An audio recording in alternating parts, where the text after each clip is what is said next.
Right, welcome back everybody. So today our broadcast focusing in on the inaugural Maritime Transport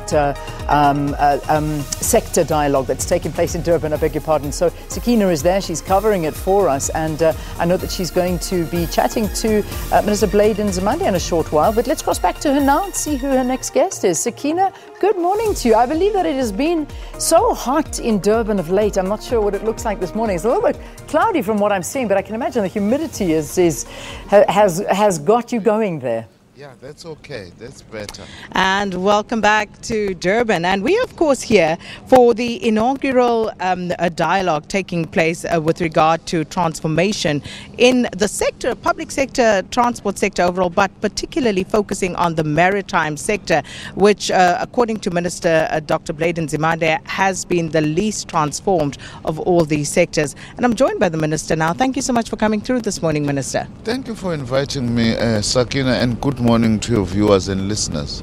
Minister, of course, a very exciting set of dialogues that you have initiated. And looking at this inaugural maritime transport sector dialogue, what are some of the objectives that you hope to achieve from this?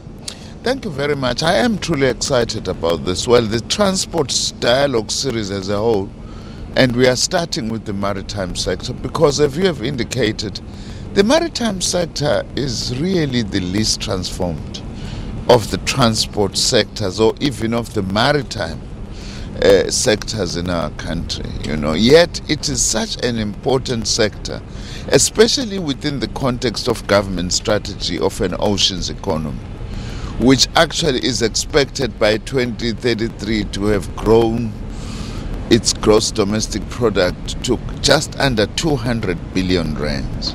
So we are gathering over the next 2 days with all the stakeholders. I invited all the stakeholders, just over 300 of them, into one room to answer for me primarily two questions. Why is there no transformation or very little transformation in the sector? Especially the issue of participation of your previously disadvantaged women and youth. And secondly, to say, what then is to be done in order to realize transformation?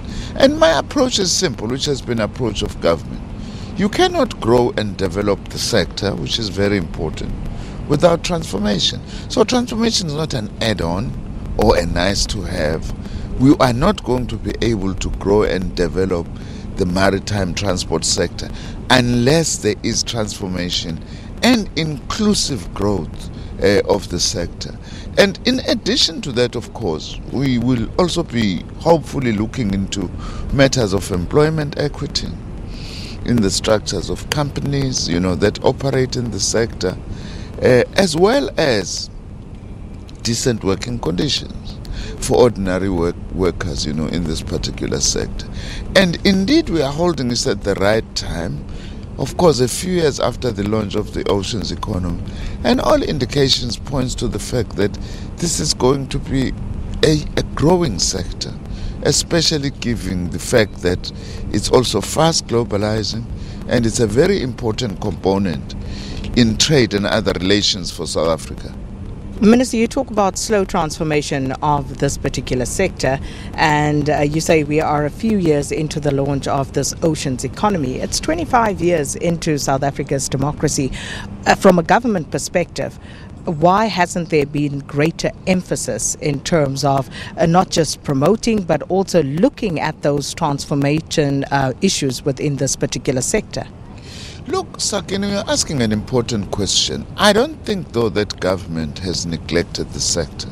But what we may say in self-criticism is that we have not adequately paid attention to the sector or done enough. And also what I'm noticing is that there has really been no champion. You don't realize transformation unless you have a champion, whether it's in terms of women organized in the maritime sector or the trade union movement organized not just for better working conditions but for the transformation of the sector. And my aim is also to position the Department of Transport to be the main champion That is why we are bringing together everybody to say, let's identify these obstacles. So I think that is what has been lacking. Well, I'm not so sure. Perhaps, given the vast nature of the transport sector, that maybe our energies have been spent more on the taxi industry, on the problems facing rail. Maybe there is part to that, but that must come to an end now. I'm as equally concerned as you say that we cannot be where we are in this sector 25 years after our democracy. And I hope these 2 days will act to lay a foundation for real game changers in the sector. Another concern, of course, would be how does one ensure real broad-based empowerment in this particular sector, where it's not just, a few connected or the political elite and those connected to them or those who are already established in the industry who benefit. How are you going to ensure that this really does trickle down to grassroots level?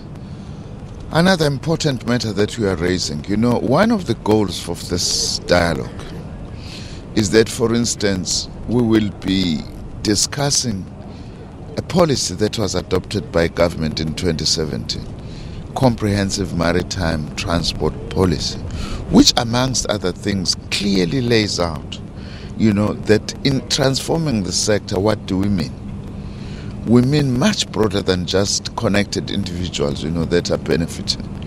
We also need to be looking at the value chain of the maritime sector, because it's not just the sea and the ships, but also it's the trucking industry, it's tourism, it's the rest of the economy. So we have got a comprehensive maritime transport policy which seeks to address that. We also have a draft strategy which I hope that I will be sending to Cabinet soon to adopt, but we will be discussing it here so that all the stakeholders can reflect and say, is this the right strategy? If it's not, where is it strong?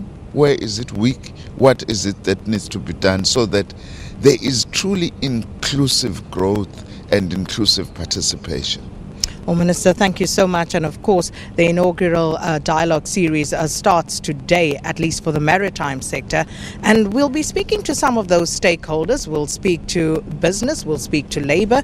We're also going to hear from women in the industry who are grossly underrepresented. And we'll listen to some of their challenges, as well as talking to some of the policy issues around this particular matter as well. So that's some of what we'll be delving into. But first, we need to take this break.